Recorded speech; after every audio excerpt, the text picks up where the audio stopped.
Oke, selamat pagi. Walaupun ada 400 yang hadir pagi hari ini, ya tidak mengurangi semangat saya. Kemarin saya hadir pimpin retreat, ada 60 orang, dan semangat saya masih tetap ada. Tuhan. Dan ya bersyukur kemarin saya berikan altar call terakhir, ada yang buat komitmen memperbaharui hidup, ada juga pengurus-pengurus yang buat komitmen untuk melayani, yang lebih sungguh melayani. Baik, sebelum kita mendengarkan firman Tuhan, kita berdoa sebentar.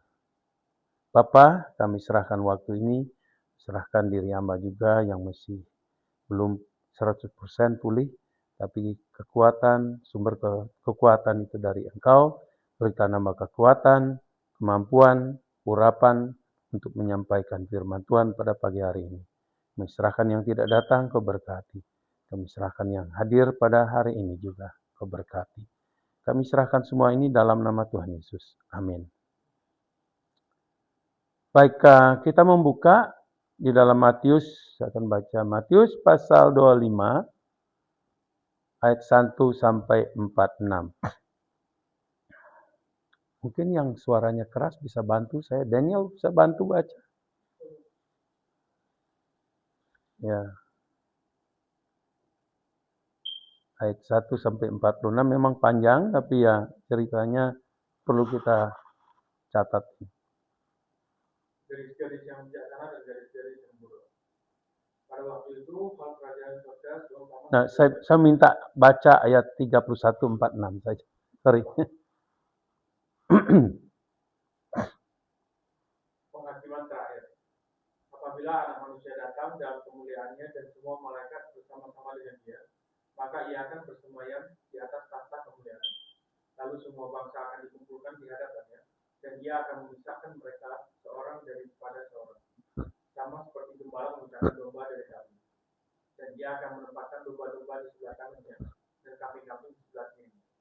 Dan raja itu akan berkata kepada mereka yang di sebelah kanannya, mari hai kamu yang diberkati oleh Bapakku, terimalah kerajaan yang telah disediakan bagimu sejak dunia dijadikan. Sebab ketika aku lapar, kamu memberi aku makan. Ketika aku haus, kamu memberi aku minum. Ketika aku seorang asing, kamu memberi aku tumpangan. Ketika aku telanjang, kamu memberi aku pakaian. Ketika aku sakit, kamu merawat aku. Ketika aku di dalam penjara, kamu mengunjungi aku. Maka orang-orang benar itu akan menjawab dia, katanya, Tuhan, bila manakah kami melihat engkau lapar dan kami memberi engkau makan, atau haus dan kami memberi engkau minum? Bila manakah kami melihat engkau sebagai orang asing dan kami memberi engkau tumpangan, atau telanjang dan kami memberi engkau pakaian? Bila manakah kami melihat engkau sakit atau dalam penjara dan kami mengunjungi engkau? Dan raja itu akan menjawab mereka, aku berkata kepadamu, sesungguhnya segala sesuatu yang kamu lakukan untuk salah seorang dari saudaraku yang paling hina ini, kamu telah melakukannya untuk aku. Dan ia akan berkata juga kepada mereka yang di sebelah kirinya, Enyahlah dari hadapanku, hai kamu orang-orang terkutuk. Enyahlah ke dalam api yang kekal, yang telah sedia untuk iblis dan malaikat-malaikat. Sebab ketika aku lapar, kamu tidak memberi aku makan. Ketika aku haus, kamu tidak memberi aku minum.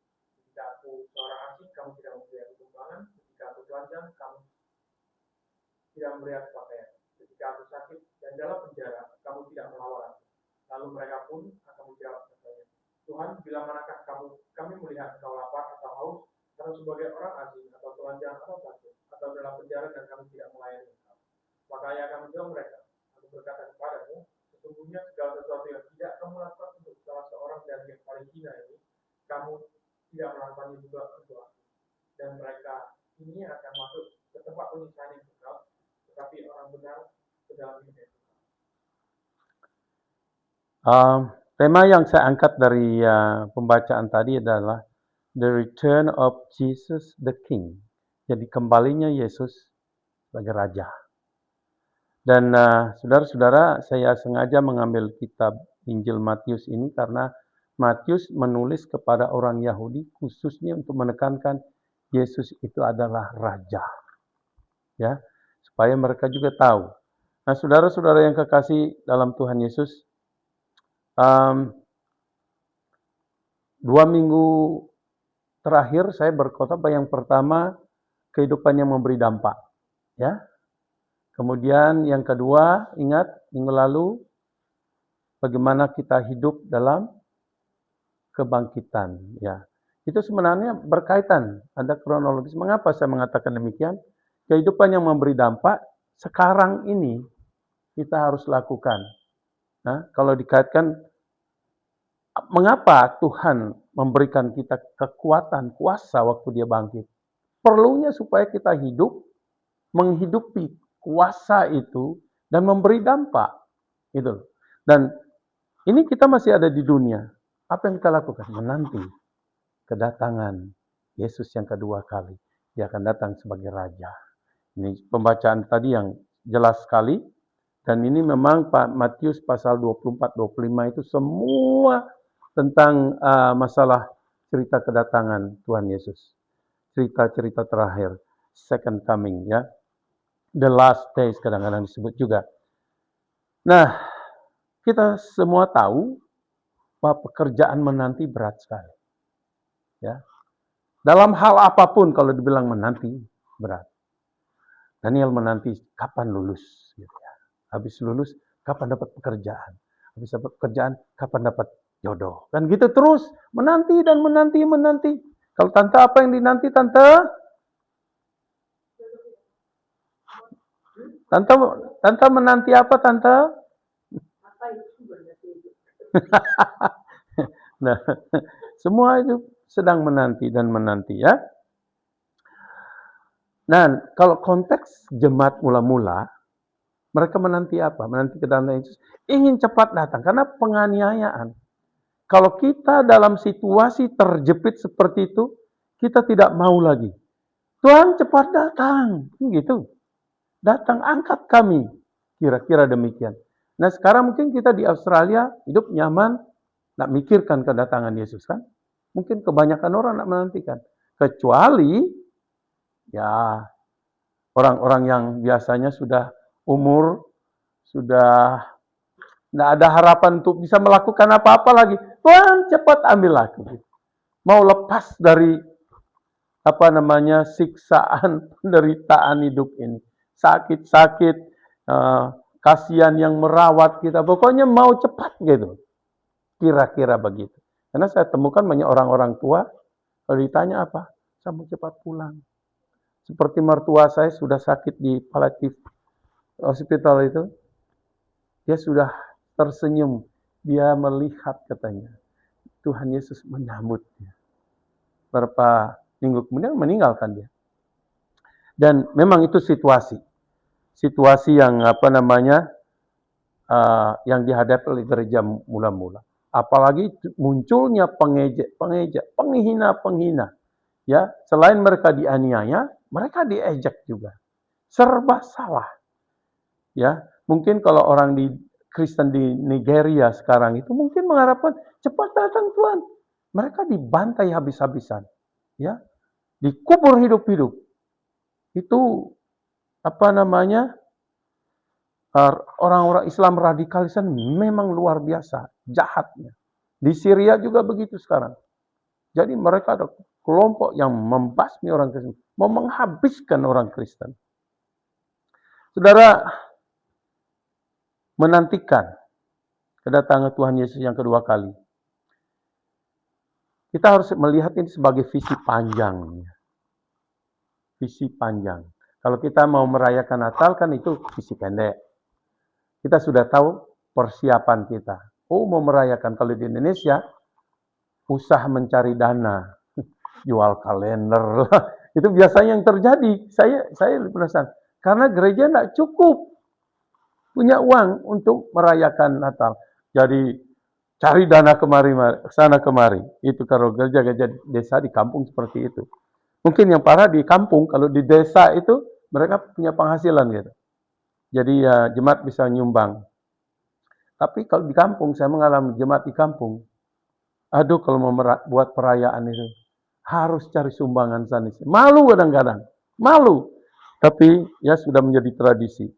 Dan itu jangka pendek ya, jadi perayaan dan sebagainya. Kemudian jangka panjang. Saudara pernah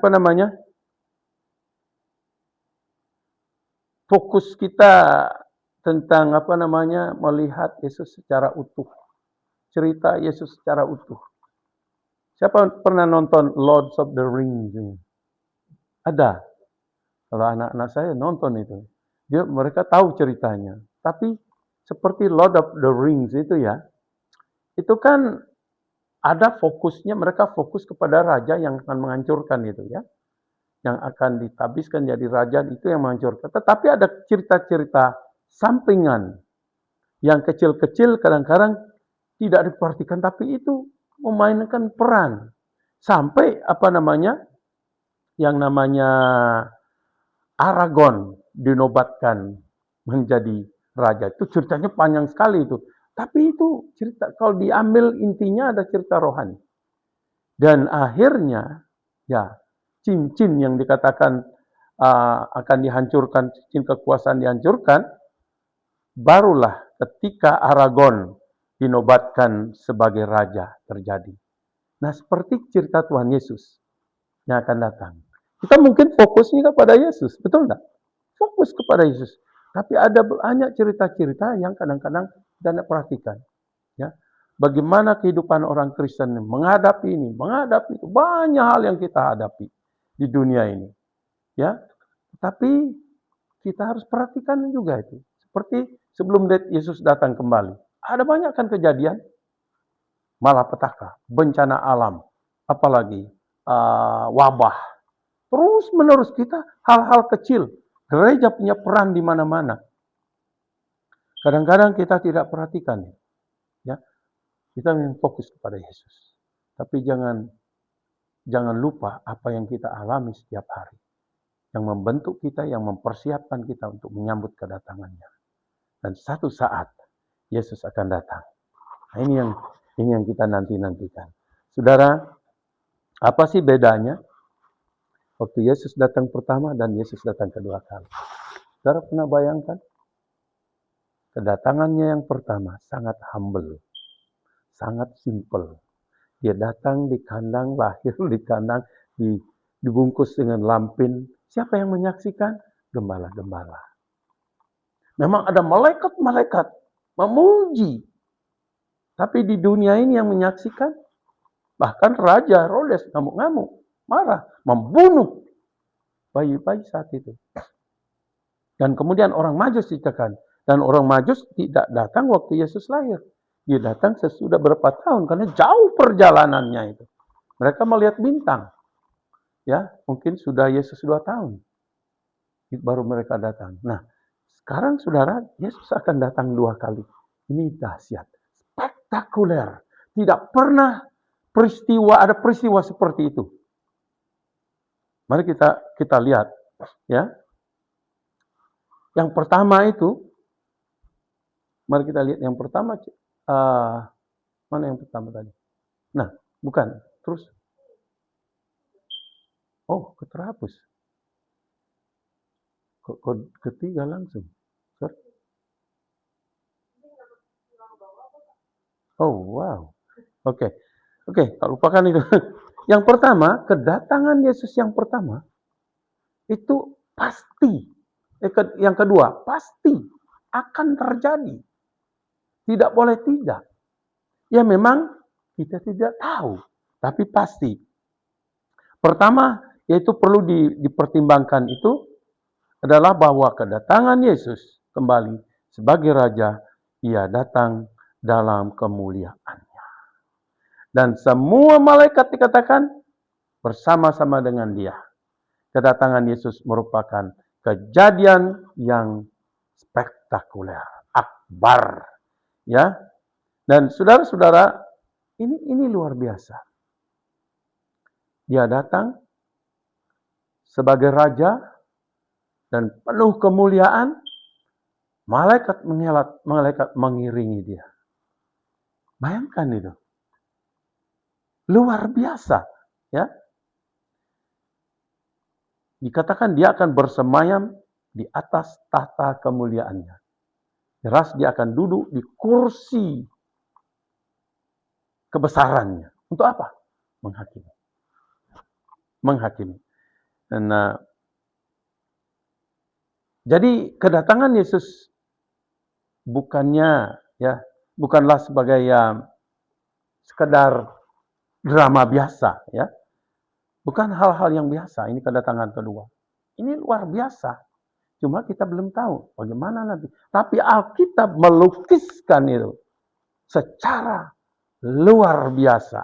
Dan kita cuma bisa membayangkan dan menafsirkan. Ya, dibandingkan dengan kedatangan Yesus yang pertama, sangat-sangat berbeda. Dia datang ke dunia memang untuk mati, untuk menebus dosa. Dia datang kedua kali untuk mengangkat orang percaya, menghakimi dunia. Ya.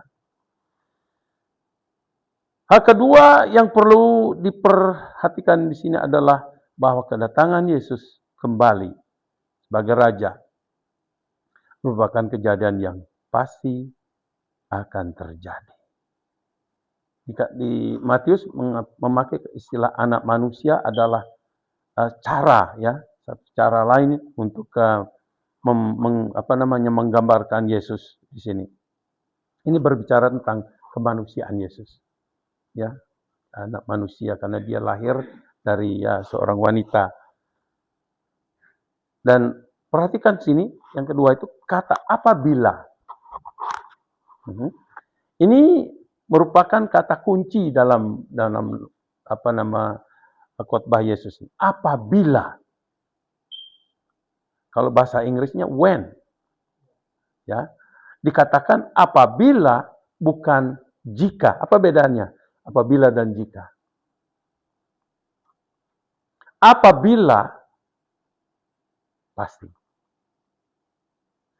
Kalau jika belum tentu, unconditional kalau jika. Unconditional kalau when, apabila. Kalau jika kan conditional. Dia bersyarat. Nah, di sini kita melihat dipakai apabila. Makanya kalau kita membaca Alkitab, ada kata-kata yang perlu kita perhatikan. Kalau menunjuk soal waktu, itu penting sekali. Apabila kamu berdoa, berarti itu memang doa itu sesuatu yang kita lakukan, bukan pilihan. Ya, bukan pilihan. Kalau if itu pilihan. Kalau when tidak pilihan. Bila kamu berpuasa berarti sesuatu yang kita sudah biasa lakukan. Ngerti tidak? Jadi di sini Yesus sudah katakan, when I come. Bila. Sudah pasti itu. Yang ketiga, yang tidak pasti itu yang perlu kita tahu juga. Kenapa ada dikatakan tidak pasti di sana? Tidak pastinya, tidak tahu kapan. Tidak tahunya kapan gitu, waktunya, tanggalnya, apalagi tahunnya. Nah, ada seorang pun yang tahu kecuali Bapa di surga.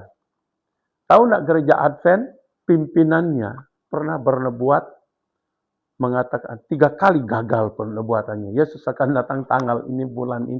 Sudah ada. Kalau saudara baca itu 3 kali gagal. Tapi orang Advent enggak bubar-bubar juga gitu. Tahu pimpinannya itu buat kesalahan besar. Karena sudah jelas Alkitab berkata, tidak seorang pun yang tahu. Anak manusia pun tidak tahu. Tapi Bapa di surga yang tahu. Apakah Yesus tidak maha tahu? Dia maha tahu. Karena dia berbicara dalam konteks dia sebagai manusia.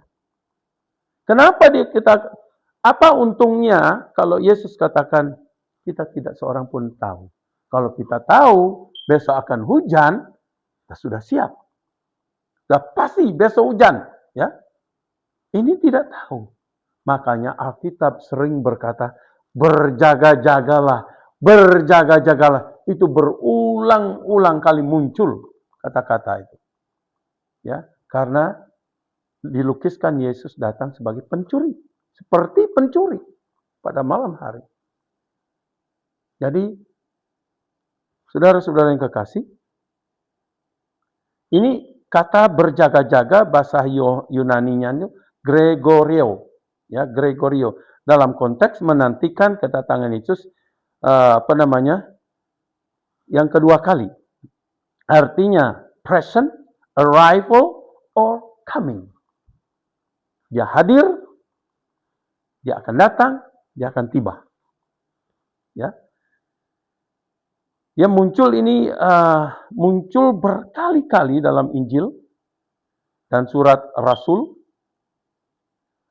terutama dalam pengajaran eskatologi atau akhir zaman. Tujuannya agar orang percaya bersiap sedia, berdoa, dan tidak tidur secara rohani. Ini yang diharapkan.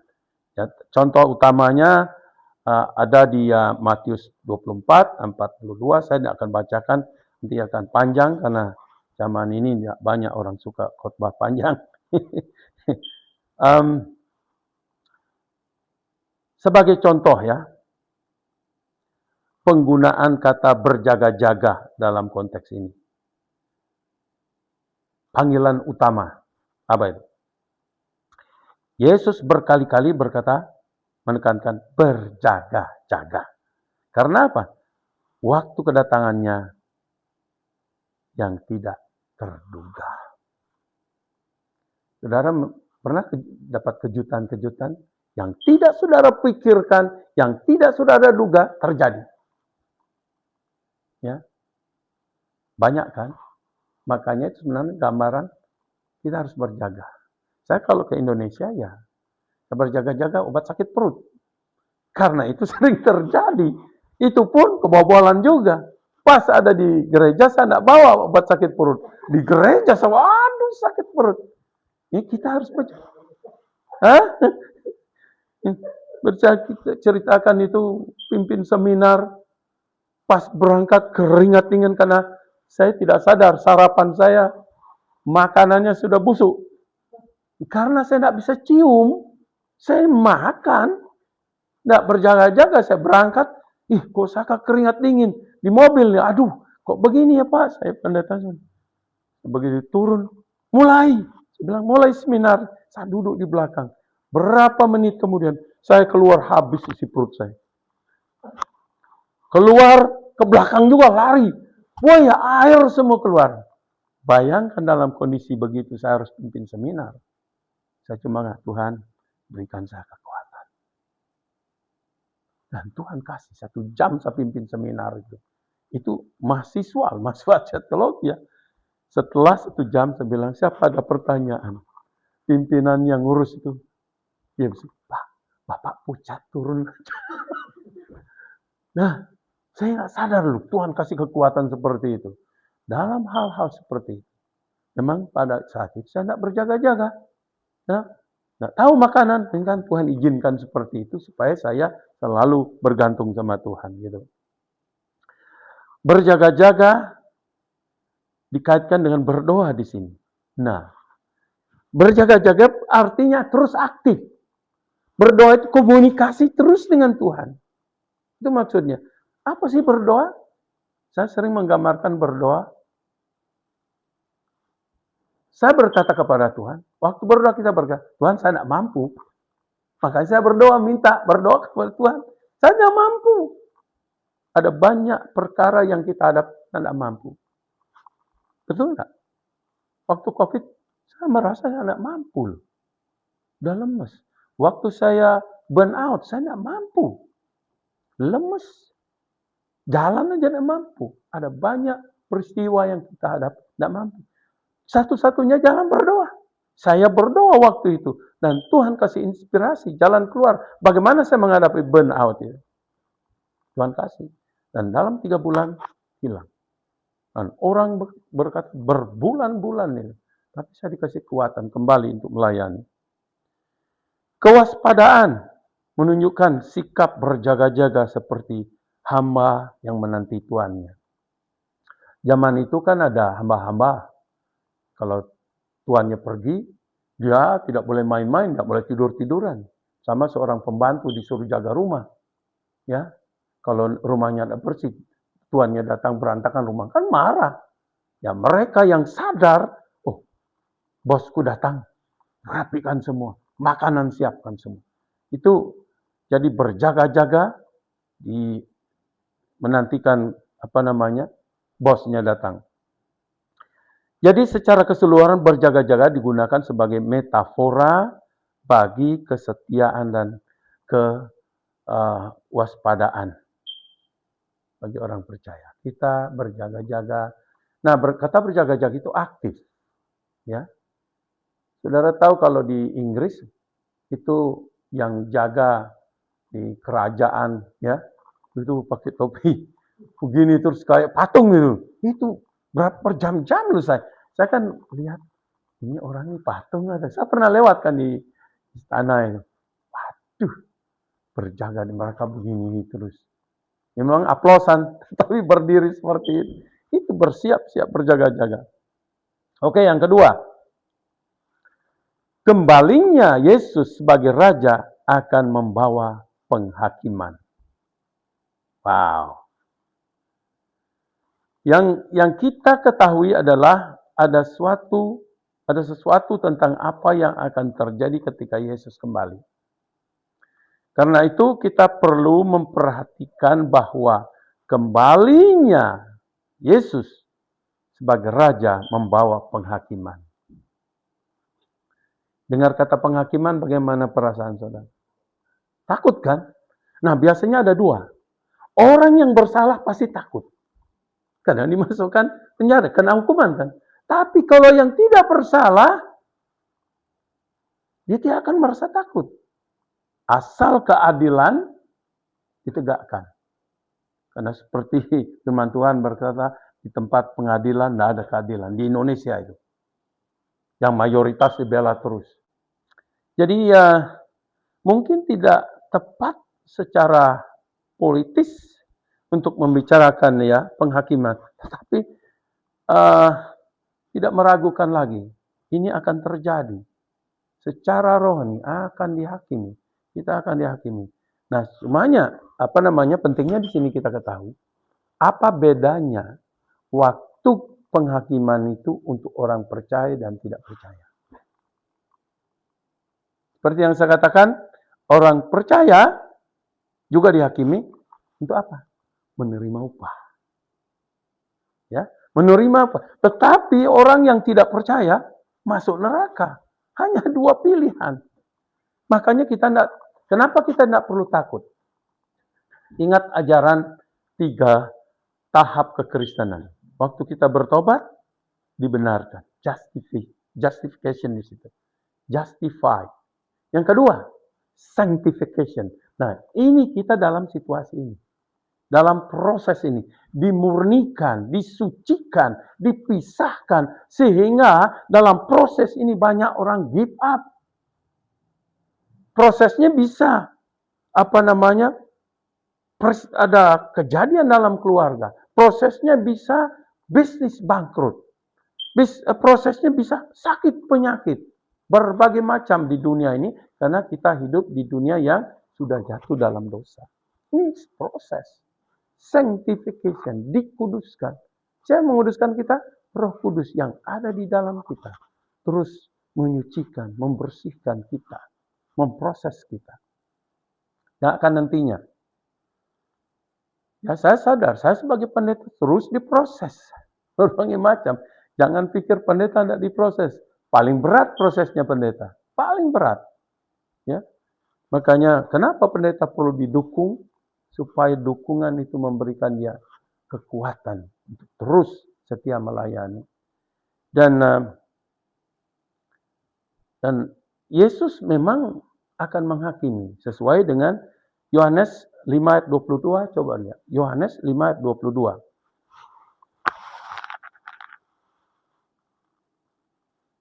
Dikatakan di sana Yohanes 5 ayat 22, Bapa tidak menghakimi siapapun, tetapi telah memberikan seluruh penghakiman kepada anak. Anak itu siapa? Yesus. Jadi Bapa sudah menyerahkan penghakiman itu, otoritas, hak untuk menghakimi di akhir zaman. Dan saudara, kemudian dalam Matius pasal 25:32 dikatakan, kita melihat di sini penghakiman diilustrasikan ketika Yesus memisahkan orang yang seperti seorang memisahkan apa? Domba dan kambing. Nah, orang yang sebelah kirinya itu kambing, yang sebelah kanannya itu domba. Apa bedanya kambing dengan domba? Kambing itu keras kepala, sulit diatur. Jangan pikir dalam gereja tidak ada kambing-kambing. Ada. Kambing itu siapa? Sukanya nanduk-nanduk.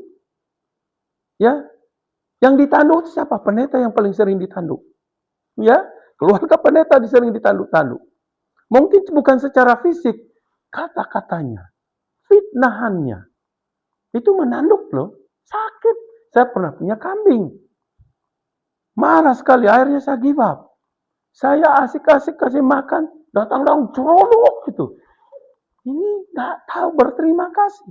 Kan sudah dulu waktu saya masih remaja. Terus dipanggang enak. Memang sate kambing enak. Nah, saudara, saya bayangkan, wah ini kambing, ini orang untuk orang tidak percaya.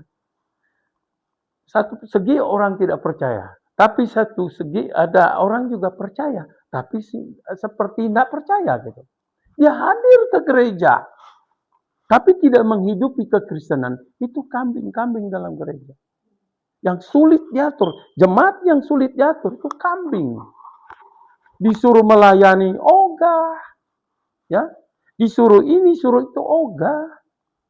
Tahu nggak kalau orang itu benar-benar diperbaharui, nggak harus disuruh, dia tahu tanggung jawabnya melayani. Tidak harus pendeta terus, ayo kamu harus melayani, harus, nggak perlu. Karena apa? Dia tahu tanggung jawab, dia tahu dia anak Tuhan. Anak Tuhan itu baik. Anak Tuhan itu baik. Itu orang percaya. Karena dia tahu, kalau dia punya hubungan dengan Tuhan Yesus, itu pasti baik. Tapi kalau hubungannya Senin Kemis, nah itu yang bahaya. Pas ada senggang, lain lagi ceritanya. Apakah saudara sering nanduk-nanduk orang? Mungkin tanya ya, menanduk itu apa maksudnya? Menyakiti orang. Ya, kambing itu nanduknya dari belakang loh. Sering kambing saya nanduk saya dari belakang. Tidak terima kasih. Saya kasih makan, saya pelihara, saya masukkan kandang, semua saya urus. Kok masih tidak berterima kasih? Kadang-kadang satu kali saya lawan. Dia begini, saya tangkap, banting dia, saya injak. Saking marahnya saya. Kamu tidak tahu berterima kasih, saya bilang. Dan akhirnya saya tidak mau pelihara kambing lagi, saya bilang. Dan saudara-saudara, nah domba. Kenapa orang sebelah kanan itu disebut domba? Kenapa?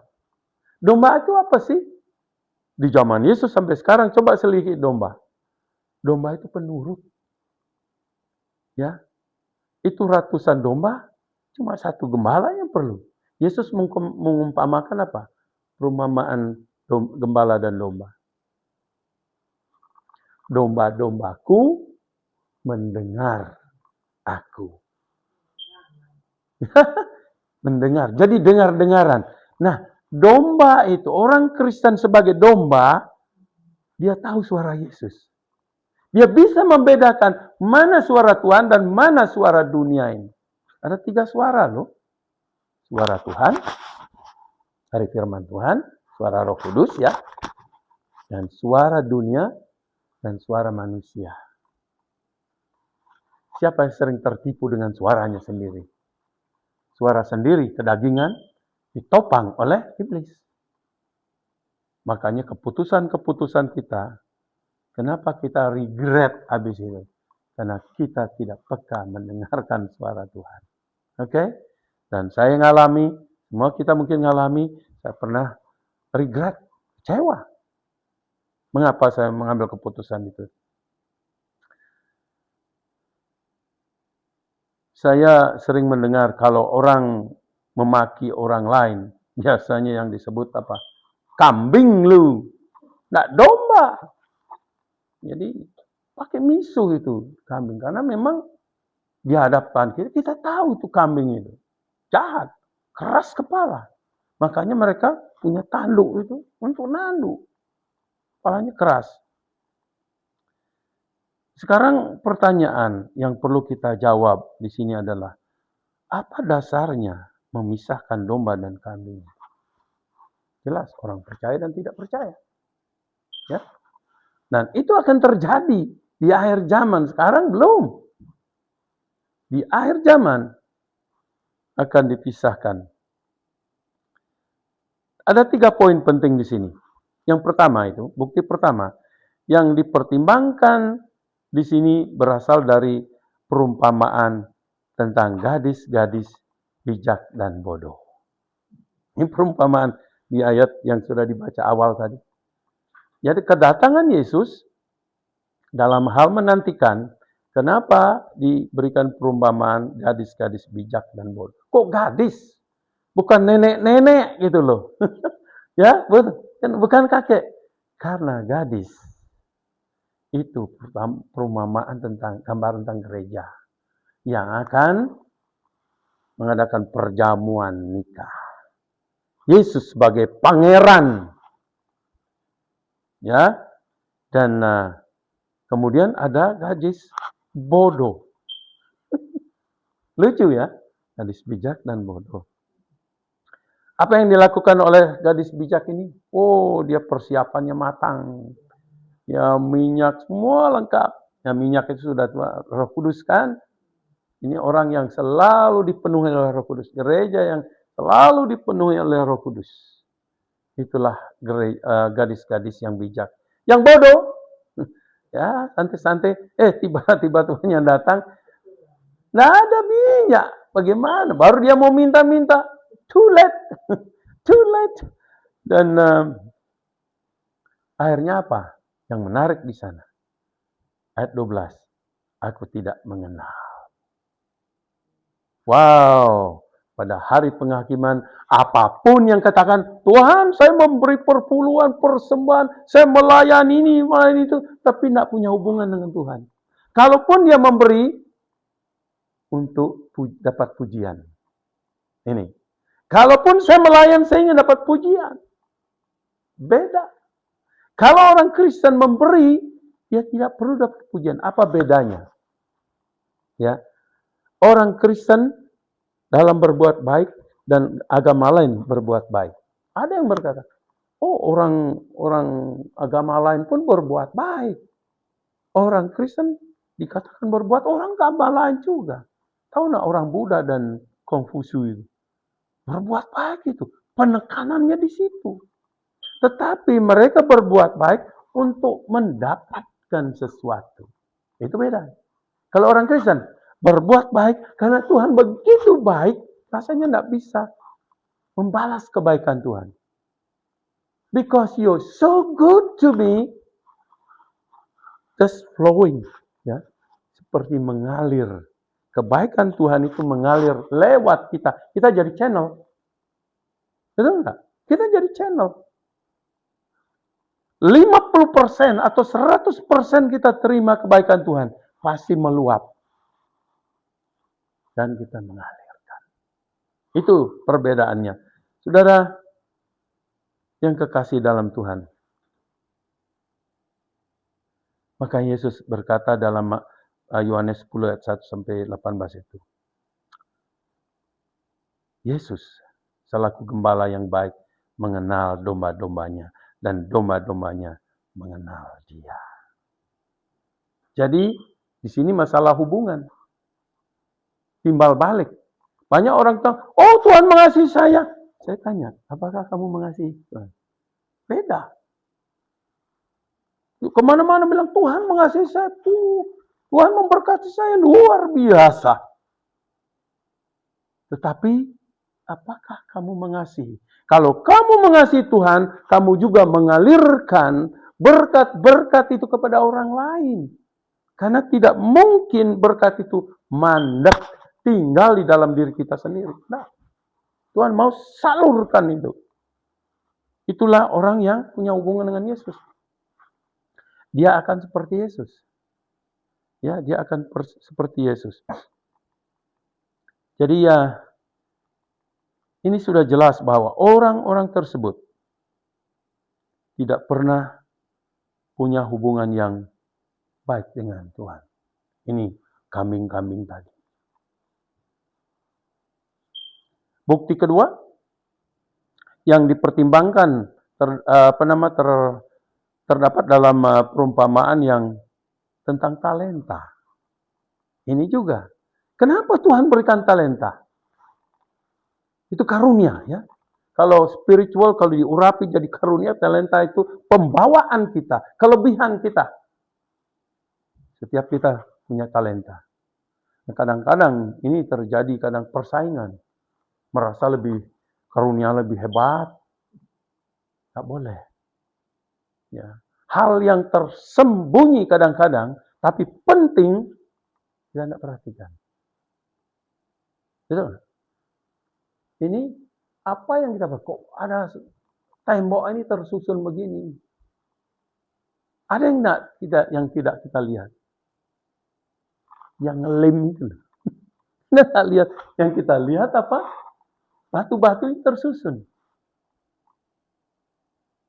Apa yang tidak lihat? Fondasi ini. Bagaimana besi-besi dipasang di bawah. Ada yang kita tidak lihat dalam tubuh Kristus. Kita merasa tidak berarti, tapi itu berarti. Meja-meja, ada tidak kelihatan, pakunya tidak kelihatan. Tapi berarti. Ya.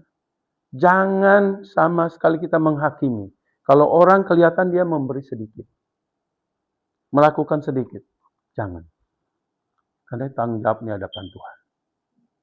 Ya, tanggung jawabnya di hadapan Tuhan. Jadi saudara-saudara yang kekasih, mengapa saya tekankan begini? Kita ini sedang menantikan kedatangan Tuhan. Apakah kita kambing atau domba? Apakah kita gadis-gadis bodoh atau gadis-gadis yang bijak? Atau apakah kita hamba yang setia itu? Karena seorang hamba yang menantikan. Kemudian apakah kita sudah memakai talenta yang Tuhan kasihkan? Jangan seperti perumpamaan talenta yang punya satu disembunyikan ya, dikuburkan. Nyesel akhirnya nih. Berapa saja yang kamu dikasih, pakai. Saya tidak bisa membandingkan diri saya dengan Daniel. Dia punya kelebihan. Tapi apa yang saya punya, dia tidak punya. Saya tidak bisa membandingkan diri saya dengan Uni atau Tante Siti. Semua kita luar biasa dikasih. Nah, pakai itu. Atau saya tidak bisa membandingkan diri saya dengan semua pendeta-pendeta yang ada. Mereka punya kelebihan, punya kekurangan. Justru karena kekurangan itu membuat kita humble. Jangan compare yourself. Oke? Jadi yang penting yang ketiga yang perlu dipertimbangkan di sini tentang apa? Domba dan kambing. Nah, kata yang menarik di sini dengan domba dengan kambing itu, kata melihat. Ya. Apa bedanya? Ini kambing dan domba digambarkan. Mereka dua-dua melihat situasi keadaan. Mereka melihat orang miskin yang ada punya kebutuhan. Tapi siapa yang bertindak? Melakukan action itu siapa? Domba. Dia yang melihat orang miskin menolongnya. Tapi orang ini, kambing ini, melihat cuek. Karena tidak ada di hatinya. Siapa lu, siapa gua? Urusin dirimu sendiri. Itu maksudnya. Nah, saudara yang kekasih,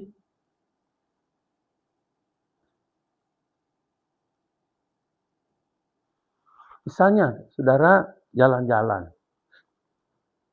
Di situ katakan, masuk restoran. Di pinggir restorannya mungkin ada orang gini. Lihat-lihat mungkin perutnya lapar. Diambil. Nah, kalau kita orang Kristen, kita berpikir, saya mau berikan bungkusan untuk mereka. Mungkin. Kenapa? Tersentuh. Tahu nggak pelayanan Yesus sering digambarkan? Have a compassion. Punya belas kasihan. Pada orang kelaparan, kepada orang sakit, Yesus selalu punya belas kasihan. Arti belas kasihan apa? Pelayanan yang menyentuh hati. Menyentuh hati.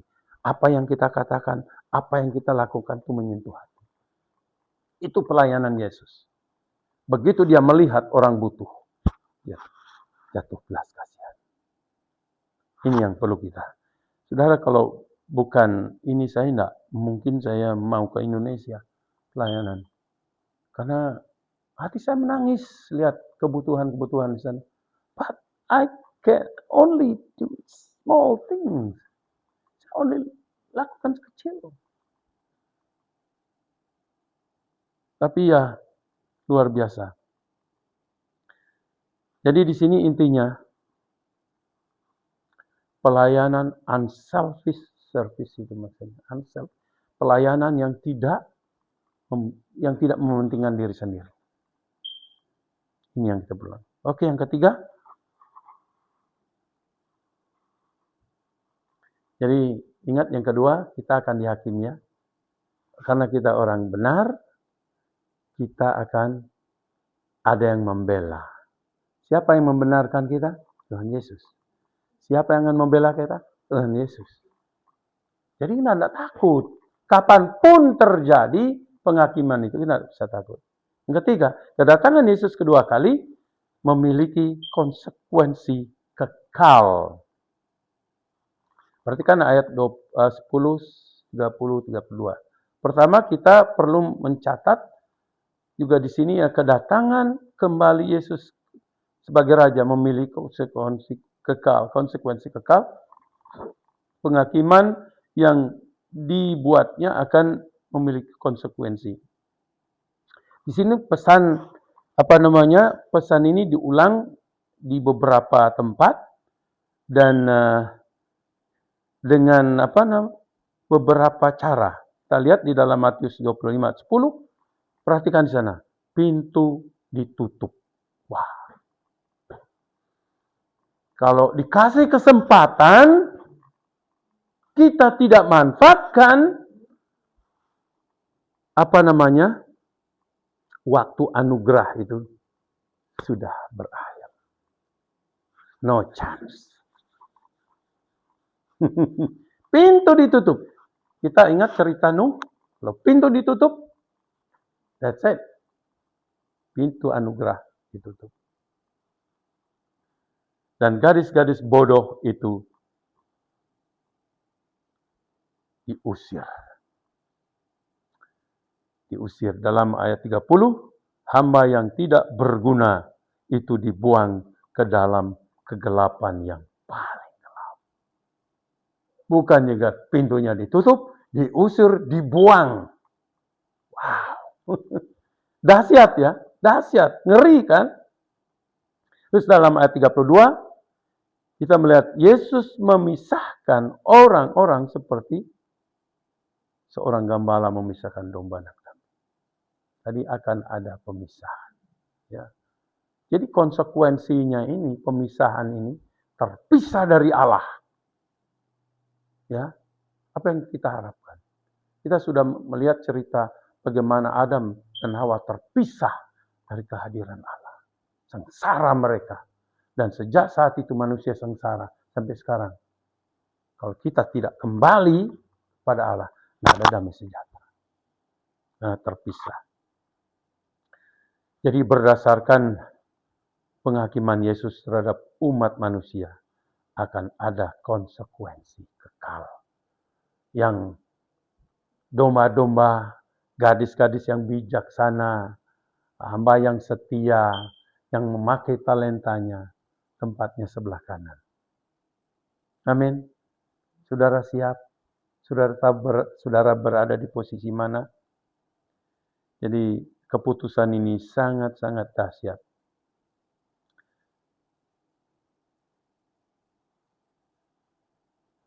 Bagaimana cara dinilai berdasarkan dasar penghakiman Yesus? Mari kita melihat penilaian Yesus. Pertama, yang menjadi dasar penghakiman itu adalah perlunya bersikap menyambut kedatangan Yesus dengan menjalin hubungan dengannya. Jadi sekarang waktunya menjalin hubungan dengan Yesus. Makanya Yesus katakan, aku tidak kenal. Berarti belum ada hubungan orang itu tersebut.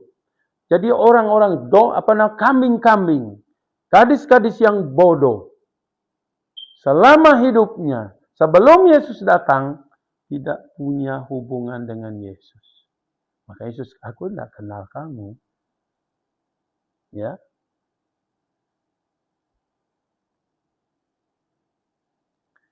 Yang kedua,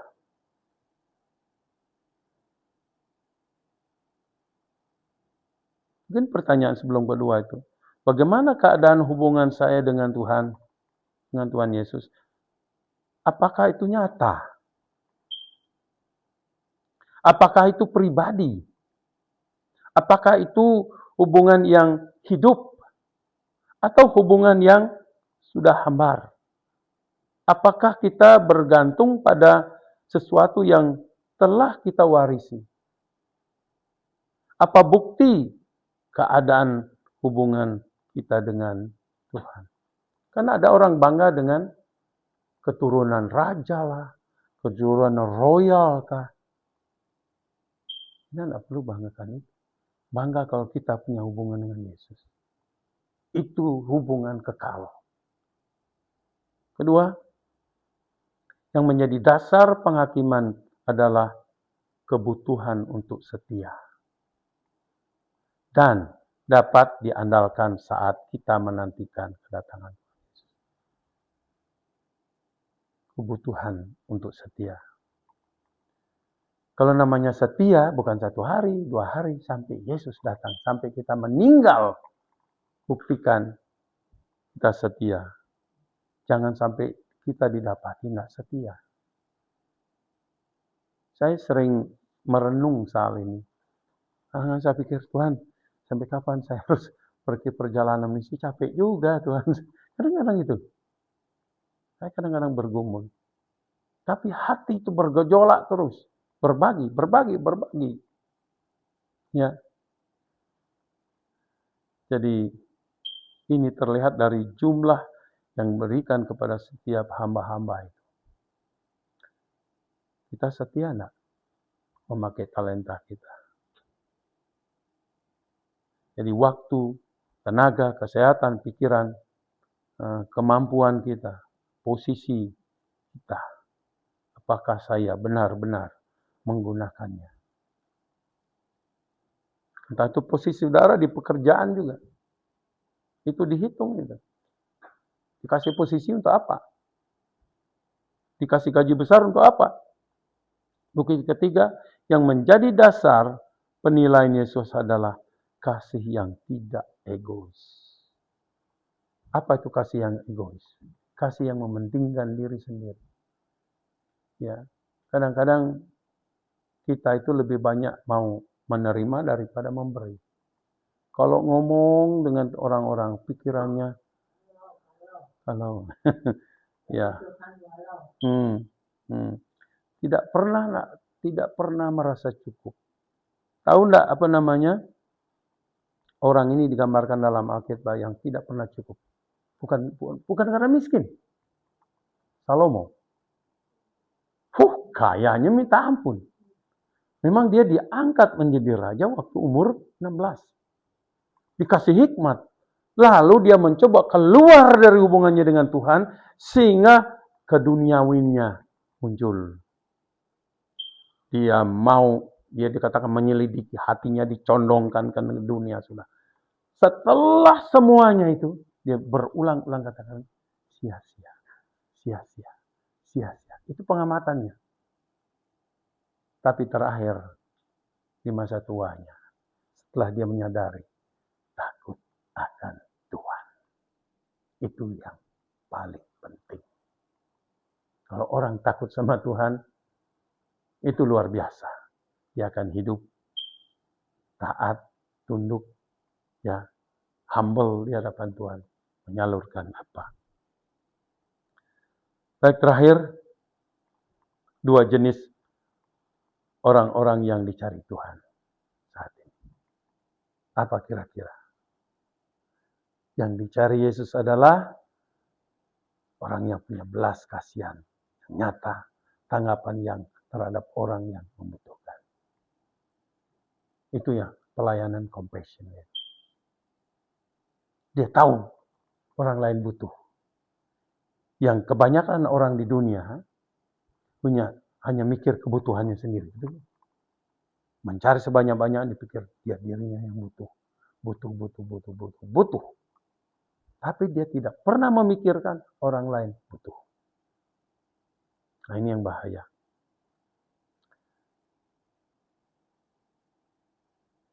Yang kedua itu yang dicari Yesus adalah pemberian yang tidak perhitungan dan tidak egois. Jadi ya memberi tanpa memikirkan imbalan. Saya memberi, saya tidak punya pikiran supaya diberi. Imbalan kan. Saya memberi dengan rela hati. Ya. Seperti saya mengajar ya. Saya kalau mengajar punya diktat. Ini tuh buat diktat itu per minggu-minggu bahkan berbulan-bulan. Ada dosen disuruh ngajar subjek yang saya harus ajar. Dia tidak pernah mengajar itu. Apa yang langsung? Pak, bisa nggak saya minta makalah Bapak, makalah yang Bapak ajarkan di Indonesia. Saya kasih. Itu dengan cuma-cuma. Sama seperti saya buat buku, saya kasih orang cuma-cuma. Oh, dia berterima kasih. Kan saya bilang, apa yang Tuhan kasih, saya mau salurkan. Saya enggak mau diganti dengan apapun. Gitu. Itu baru hal kecil. Tapi itu berarti. Karena saya persiapkan itu berat sekali. Waktu, tenaga, ya dan lain sebagainya. Oke. Mari kita simpulkan. Apakah saudara-saudara siap untuk menyambut datangnya Yesus kembali? Mau tidak mau harus siap. Ya, tidak ada pilihan. Betul nggak? Tidak ada pilihan. Dia akan datang. Dia pasti datang. So what? Bagaimana sikap kita? Kalau dia memberikan kita sesuatu, apakah kita gunakan itu? Apakah kita setia? Nah, apakah nanti di hari penghakiman kita sudah tahu posisi kita? Kita kambing atau domba? Sekarang harus tahu, oh saya ini kambing atau saya ini domba. Kalau saya kambing, saya bilang saya domba, tapi saya nanduk orang, berarti saya masih kambing. Ada enggak kambing berbulu domba? Kelihatan domba, tapi kambing. Nah, dalam beberapa hari ke depan, saya percaya, saudara akan ditanya, banyak bertanya. Ya, apakah Anda siap untuk menyambut kedatangan? Itu salah satu. Saudara sudah mendengar ini, kalau ditanya, apa Anda sudah siap? Coba lihat peperangan Timur Tengah ini. Kita kan berpikir, apakah ini perang dunia ketiga? Apakah kita siap kalau sudah dibom nuklir? Ya. Kita sudah bertanya-tanya. Atau apakah ada bukti menunjukkan bahwa Anda siap untuk menyambut kedatangan? Ada bukti enggak? Atau santai-santai, enggak peduli dengan orang yang membutuhkan? Itu pertanyaan. Kalau kita sungguh siap, kita berjaga-jaga, kita banyak berdoa, kita apa? Memperhatikan kebutuhan orang lain, bukan hanya kebutuhan saya sendiri. Yesus itu datang meninggalkan kemuliaannya. Dia menjelma menjadi manusia, menjadi hamba untuk kita. Dia mati, dia menanggung dosa kita. Jadi, apa balasan kita? Ya. Saya harap demikian, kita terus berpikir, what can I do? Apa yang harus saya lakukan? Apa yang saya dapat lakukan dalam mempersiapkan diri untuk Tuhan. Tuhan memberkati. Mari kita tundukkan kepala.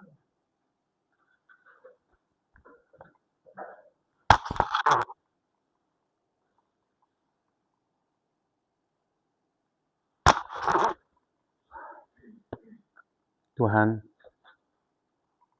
terima kasih untuk pagi hari ini. Kami sudah bisa merenungkan firman Tuhan. Ada banyak yang kami tidak tahu. Tapi Tuhan tidak menuntut kami serba tahu. Harus semua tahu. Tuhan hanya mau kami sadar bahwa hidup ini, di zaman ini, di masa-masa ini, di mana kami dianjurkan menantikan kedatangan-Mu. Karena Engkau datang, pasti Engkau datang. Dan Engkau datang sebagai Raja. Dan kami semua akan melihat, dunia akan melihat. Kemudian Tuhan, Engkau datang menjadi hakim. Menghakimi orang yang hidup dan yang mati. Tuhan, apakah kami domba atau kami hanya Tuhan yang tahu? Apakah kami sebagai gadis-gadis yang bodoh atau gadis-gadis yang bijak? Apakah kami sebagai orang yang setia, hamba yang setia dalam menantikan kedatangan-Mu? Apakah kami memakai talenta yang sudah Engkau berikan? Ampuni kami Tuhan kalau kami lalai dari semuanya ini. Karena Engkau memberikan kami mata untuk melihat. Melihat kebutuhan, melihat diri kami, melihat apa yang Tuhan sedang kerjakan di dunia ini. Terima kasih. Siapkan kami. Siapkan kami. Karena kami tahu apa yang Tuhan sedang cari di dalam hidup kami. Dalam persekutuan kami. Dalam rumah tangga kami. Terpujilah nama-Mu. Sekali lagi. Berkati kami nanti pulang. Supaya damai sejahtera Tuhan memimpin kami sampai di rumah. Dan kami terus merenungkan dan terus minta kepenuhan dari Tuhan. Dalam nama Tuhan Yesus. Amin.